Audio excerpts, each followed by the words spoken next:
Good morning, good afternoon, and good evening to many of us. Welcome to CEO Talk, a series conducted by CXO TV, where a CEO narrate a story and share their learning and the success of building a great brand. So today we have with us Cyril Bedat, CEO of Purpose Performance Wear. Welcome, Cyril. How are you doing today? Thank you. I'm well. Thank you so much for having me. Really appreciate the opportunity to discuss a bit more about what we're trying to achieve. Absolutely. So, Sarah, just let me know a little bit about how could you reflect on your journey as a CEO over the years? What pivotal movements or decisions have played a crucial role in shaping your personal leadership style? It's a good question. So I've not been in this position for a very long time. I'm actually a CEO and also a business owner on the side. And at 41 years old, I always tell the story of not waking up one morning and wanting to do what you love, but basically life throws at you some opportunities, and then you decide when you want to take them or not. And late last year, an opportunity came on my door to basically focus the rest of my professional career and actually even more. We're going to talk about that on the sport that we do. Mm-hmm. It's a little bit more than just a job. To really dedicate it the rest of my time and potentially my life to develop a global brand and use all of the things that I hopefully have learned in the last 20 years of my career in the benefit of building this brand. So I would say it's a journey of 20 years of career where I believe I was strong enough to take the leap of faith, to take the risk, and to try to build something that I could be proud of. Not that I was not proud of the previous experience that I had in the past, but something where you can master your own journey, do what you want, do what you love. There's always one boss, so don't believe that when you're CEO or business owner, you don't report to no one. But that's pretty much the journey that I had so far. It's been 11 months right now that I've taken that journey, and it's been very, very fulfilling. Wow, that's remarkable. I think you narrate something about like you have an experience of 20 plus years. That sounds really good, and you don't look like 41. Okay, so thank you. I work in triathlon. We all are a little crazy. I train around 15 hours a week. So I guess my sport and my passion and now my job is keeping me in good shape. Absolutely. So throughout your journey as CEO, what has been your most significant challenge you face, and how have you overcome these challenges? Oof. Which one do I need to take? I think, again, as I said, it's only been 11 months. What I reflect on the journey is pretty much all of the decisions that I have done in the past and all the things that I was able to learn. So I think one of the biggest challenge that I'm facing in my role is how to build a successful business, but also how to build a successful team. Because at the end of the day, building a brand and being a business is not just one concept and one brand. Is how do you structure the day-to-day operations? How do you focus on the most important task? There's always something urgent. There's something important. And I think my challenge right now is combining all of those different priorities between the need of growing the business from a revenue standpoint to increase the bottom line, but also the top line, and to look ahead on product development and understanding what's coming ahead, the changes in the market, what our triathletes, what our runners and cyclists are looking at from a product perspective, and how to set up the structure for the team to able to achieve the goals that we have from a revenue standpoint. Those, I think, are the biggest challenge that I'm facing at the moment, including the funding that we also are going to go for to be able to continue to explore into that path of growth that we've been able to achieve this year, and how do we bring Purpose Performance Wear into becoming one of the most recognized endurance sports brand in the world. Absolutely, I agree with you. I think as an entrepreneur, what matters, at the end of the day is, how you manage the growth while maintaining the core values and you talk about the team building. I think that is again something very critical, for all the leaders. Once you have a most robust team, then only I think you can create that kind of impact, within your customer base. And you touch upon a little bit about the purpose performance. I think, can you just a little bit talk about more in terms of, I think you're trying to position it more like a sustainable fashion brand. So can you just talk a little bit onto that as well? Yes. So actually, we try to position. So sustainability is one of the aspects that we touch upon with purpose. But I wouldn't say the objective, the mission of the brand is to be. Sustainability has to be part of our core way of doing things. It's not the value proposition. The value proposition of purpose is to really represent and to be championing what we believe has been a part of the globe that has been forgotten in a way, in terms of attention, in terms of respect, and in terms of support from the endurance, I would say, big players. We focus on endurance sports. Purpose Performance Wear is a brand from Singapore, where our sole focus is to be able to empower and to power 60% of the world's population when they do those kind of sports, right? So we are a brand from Asia. We're not a brand for Asians, but we are a brand from Asia and proudly representing the needs from a product standpoint, from a cut standpoint, from a sizing standpoint, and also and especially from a cultural standpoint. We understand, because we're from here, we understand that it's hot and humid in where we live, including in India, including in Indonesia, everywhere we are. And with global warming, you could unfortunately argue that the world is going to be hotter every single time. So we want to make sure, and that's the reason why the brand has been created 6 years ago. I'm not the founder, I just joined recently. That's why Noor, the founder of the company, has created Purpose, is because there was nothing from a product standpoint that was really good enough from a heat and humidity standpoint. So our sole focus is to become the best brand from a product perspective for heat and humid conditions. Because if you live in Singapore, you mean that you went in Hubi, you know that it's 32 degrees all year round with a very extreme humidity. So in terms of a material, when you run, when you cycle, and when you do triathlon, that's what we focus on. We also focus on Asian sizes to make sure that it's meant first and foremost for the Asian morphology, and all of the type of morphology. So the Goras like me, the white people, Occidental like me, will have to size one up, right? Asians have been doing that for all of the single brands. They size one down. It's okay for us once in a while to size one up. So we catered the way we cut for the communities that live here. And as a segue to that, we also understand that there are lots of different communities, different religions, different cultures in this part of the world that will need different things.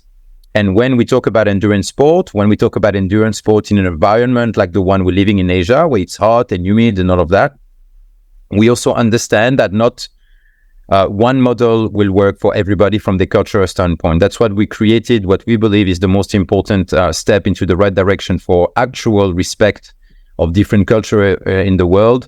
What we call diversity is that we have a model, long sleeve for all of triathlon, cycling, running, with no see-through, super minimalistic, but also for men, 3/4 for cycling, for triathlon, for running.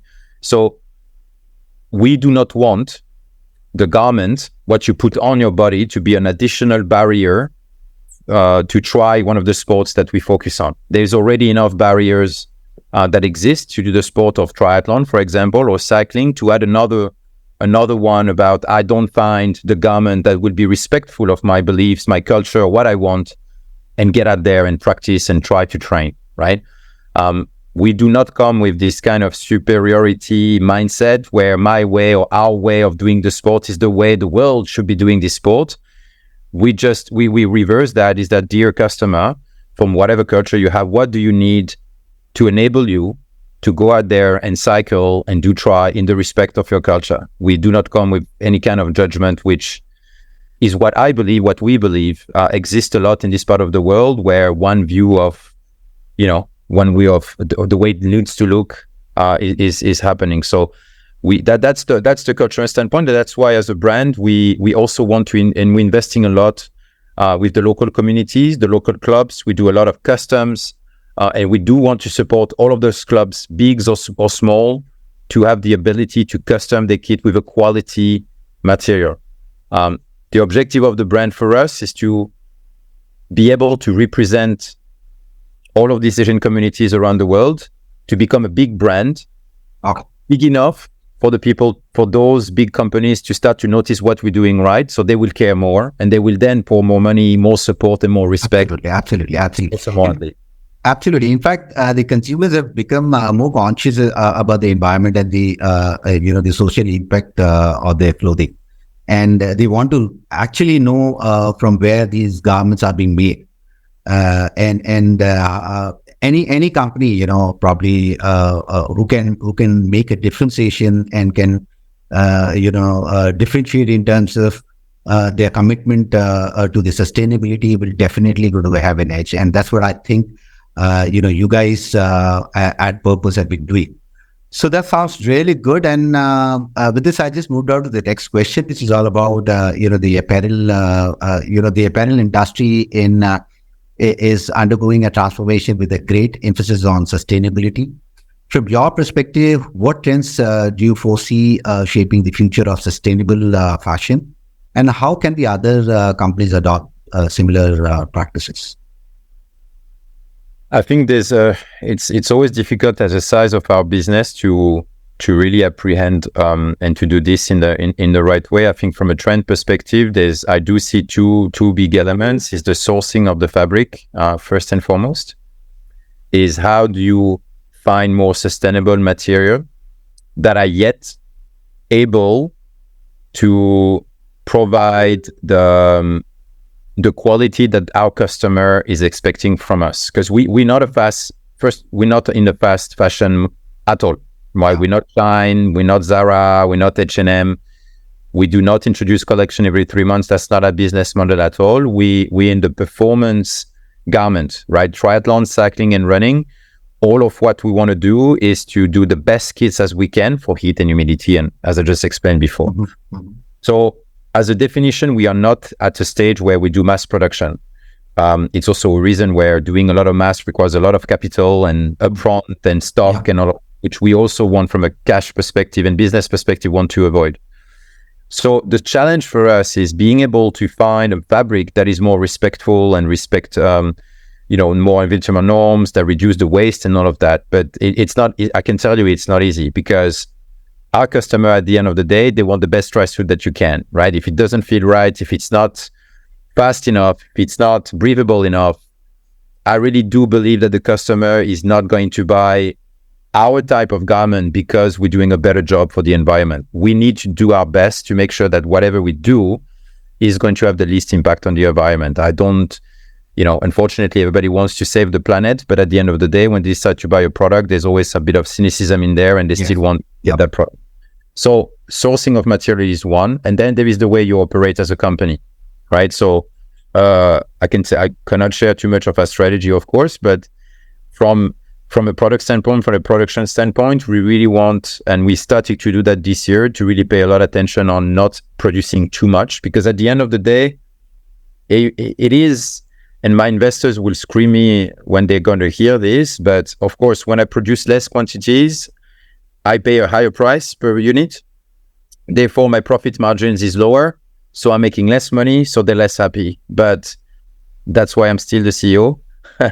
And I still want to make that choice. I'm okay with it right now to make less margin per piece, but because I don't want to create unnecessarily product that nobody really needs, or that I'm going to have to do discount and promotions to get rid of, right? So that is, I think, unfortunately, the trend that I see with all of those big marketplaces and big brands is everybody says about being more sustainable, but one way of doing sustainability is to actually be smarter in the quantity you produce. Okay. So there is this tangent between the two that is quite difficult to really be able to answer in the right way in our industry right now. Okay. So consumer preference in a fashion industry has become more conscious. How does the Purpose performance wear stay attuned to these changing preferences?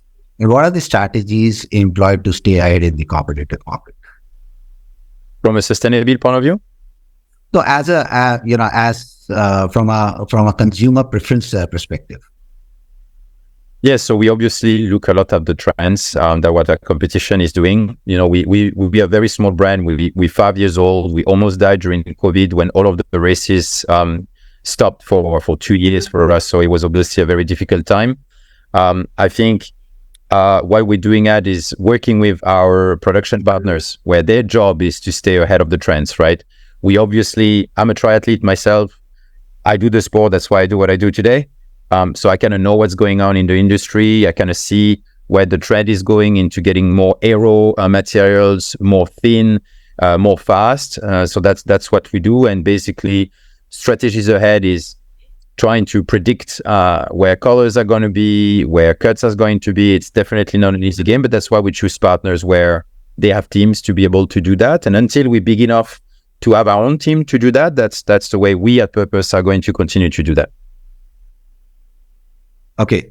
And now in the digital age, e-commerce has become a most significant channel for apparel sales. How has the Purpose Performance Wear navigate the e-commerce landscape, and what are the roles digital marketing play, in reaching and engaging with a broader audience? We only e-commerce at the moment. So we only have like 2 distribution point where you can find our products and you can try our products. So we like, I would say 95% online from the beginning. So we have our own website, purposeperformancewear.com, where we have all of our collections available, and we ship worldwide. But we actually are doing a little bit of the contrary. We are starting to get a couple of partnerships in place with local players, with local cycling and stores. So all of our marketing is pretty much except expos, except expos, which are important because this is where the community comes to race and get in touch with new brands and see what we have to offer. In digital marketing, pretty much all we do. So is it more on a custom build kind of a thing, where probably you get some custom build from our customers as well, and from a couple of the stores also? Is it something that as well? Are you looking for that particular space as well? What you mentioned custom, you mean product custom? Custom build mean, like, say, for example, a lot of athletes do have a different set of body mass index, so they expect a more custom build kind of clothing for themselves. So do you think, do you have something in line with that, or you plan to get into that space? Yeah, we don't do custom build like a 3D modeling of your body, and then we produce that. That will cost quite a lot of money to be able to do this, because from a production point of view, we're not doing just t-shirt, but it's easy to cut. All of our tri-suits, there is patterns, they cut, they laser cut, they stitch by hand, and all of those kind of stuff. So it's extremely difficult to do this custom from a morphology standpoint. However, what we do is we do have different sizes, and we have the ability to do a little longer here, a little shorter there. That's what we provide. And we do offer a lot of custom for triathlon, for running, and for cycling, both from jersey and bibs and all of that. But mainly from a color standpoint, from a design standpoint. And sometimes we are able to cater a little bit with difference in sizes. Okay. And now, can you just a little bit talk about your global footprint and your business achievement in the last 12 to 18 months? And what, in your view, are the critical factors that have been crucial for performance, for Purpose Performance Wear success in a dynamic and competitive market? We have more than doubled our business in the last 18 months. In a very small base. So obviously we're not a $10 million business went to 20 million, but we're also a very small team. So it has taken a lot of effort from everyone in the Purpose team to get there from a fulfillment point of view, marketing point of view, sales point of view. And I think not the secret, but I don't know whether it's a secret or not, but that's what we've decided that we wanted to do because we care about the sport that we are doing, is to really work with the community. So we have spent, and I have spent like every single weekend, pretty much, going around, doing rides, reaching out to the community, going into expos in other countries to really present our brand, to talk to what the triathlete community needs, the cyclists and everything, and sponsoring a lot of their events, be there to help them, volunteer, all of those kind of stuff. Because I do believe at the end of the day, our sports are very community driven. You could argue pretty much all of the sports are, but triathletes stay with triathletes, they train around together, the cyclists will do the same. There's lots of running groups popping around everywhere, and there's this sense of belonging to a community, to a group that as human being we all it's natural, right? We will go with people that have the same kind of passion. And triathlon is such a sport that is demanding in terms of time and dedication, that you tend to find the same crazy guys or women doing this kind of sport, so we all mingle together. And at the end of the day, because of the mission and vision we have as a brand to really stand up for what we call not the little guys, those countries in Asia that all big brands don't care about. It starts with listening to the community, be there for them, and do our utmost to promote the sport, right? A lot of what we do is to help young kids to start, to help Indonesian, Singaporean, Malaysian athletes to get additional support with free gear so they can dedicate in training and hopefully one day becoming a pro. Right. So I would say we're not going to change that. That has been, in my opinion, one of the secrets of our success in the last 18 months. I do believe that it's going to be what also is going to be very important for us moving forward, and maybe reaching out to more people, to more countries. You ask about my global footprint. At the moment, that's what I learned in my 20 previous years. I'm too small. We are too small right now to tackle the world and win everywhere. We really want to make sure that we are answering to our customer needs in Southeast Asia and in India and the Oceania part, really becoming a very strong business there, having good fundamentals from a cash and from a business perspective. And then we'll see when we're ready to go to the next stage of growth. When you talk about the global footprint, Southeastern Asian market has a different weather condition. And what I know, like you said, like, you wanted to get into the global market. And so are you trying to have probably a different set of fabric down there for those markets where the weather conditions or the temperatures are a little different? At the moment, because we're focusing on countries where it's always hot and always humid, about in some of the countries, we are not going to do that. I am not saying we won't do in 3 years' time. Okay. If we go to the US, and there is the East Coast winter, it's pretty cold, and our product are definitely not going to be very suitable as of today for those kind of conditions. However, at the moment, this is not part of our product strategy. We also don't have the financial means to develop more products. We really want to stay focused on heat and humidity for now. Now, there is different type of heat and humidity, but it's also very hot in Texas. It's very hot in South America. In Italy, in Spain, for 6 months of the year, it's also pretty hot. So I would argue that we could still build a very successful brand and strong business and focus on heat and humidity, and would be okay to not be relevant for 6 months of the time for now, right? But we'll see where we go. Right now, we're not going to do that. So don't you think that will make you more like a typecast kind of a thing, where you're becoming more synonymous with the hot and humid kind of weather conditions, and your fabric actually resonate with that? So are you trying to position yourself only specific around that? That's what I decipher from the conversation. That's what you're trying to do? Okay. Yeah. You cannot be expert on everything, right? And we're a very small brand. We're a very small team. We know what we know. We know. There is no brand today that understands heat and humidity better than we do. Okay. So absolutely. So looking ahead, what are the trends and advancement do you foresee in the apparel sector? And how does the purpose performance wear plan to stay at the forefront of these development? As I said, it's a bit the same question that you had before. I think a lot is about finding the best fabric there is out there, and at a cost that is sustainable, not from an environment point of view, but from a business point of view, where we can provide a suit, a running t-shirt, a singlet at a price that is doable.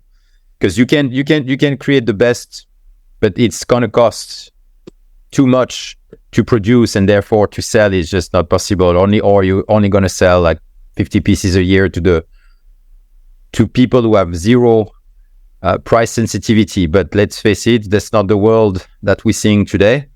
And that's what we really wanna work on, to do the best quality that people can actually afford. And on that affordability, I also want to say that it's not because we're a brand from Asia that we are doing bad quality stuff.